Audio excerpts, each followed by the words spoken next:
இந்த பனியன் எங்க ஆயா வாங்கி கொடுத்தது. இந்த பேண்ட் பக்கத்துல போய் நான் கான்டாக்ட் பண்ணி வாங்கிங்க. சூரிய வம்சம் இந்த படத்துக்கும் இந்த பேருக்கும் என்ன சம்மந்தமே தெரியல. சரி வாங்க பாசிட்டிவ் நெகட்டிவ்ஸ் பார்ப்போம். பாசிட்டிவ், இந்த ஆடு மேய்க்கிற அக்கா என்னமா நினைச்சிருக்காங்க? ஏங்க, ஒரு குழந்தைய கையில தூக்கிக்கிட்டு ஆடு மேய்க்கிற சாதாரண விஷயமே இல்லைங்க. புத்தகம் கொடுத்து நடிச்சிருக்காங்க. அதுவும் அந்த ஹஸ்பண்ட் இருக்காங்க இல்லையா, அதாவது அந்த ஆடு மேய்க்கிற அக்காவோட ஹஸ்பண்ட் சிவாஜி தோத்து போயிடுவாருங்க. செம்ம ஆக்டிங் அவர் தான்.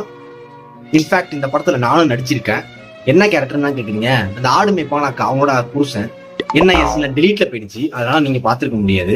அதனால நான் சொல்லிக்கிட்டேன். 1860 வர வேண்டிய படங்க இதெல்லாம் இப்போ எடுத்து வச்சுட்டு கழுத்து அறுகுறாங்க. சீரியல் பாக்குறாங்க, செம்ம ட்ரீட். ஒரு பிள்ளைய ஏசிக்கிட்டே இருப்பாங்களாம், அதாவது திட்டிக்கிட்டே இருப்பாங்களாம். ஆனா அந்த பிள்ளைக்கு கோவமே வராதான். இது என்ன லாஜிக்னு எனக்கு தெரியல. உங்க வீட்டுல அப்படி யாராவது இருந்தா தயவு செஞ்சு கமெண்ட் பண்ணுங்க. ஒரு பாட்டு போடுவாங்க.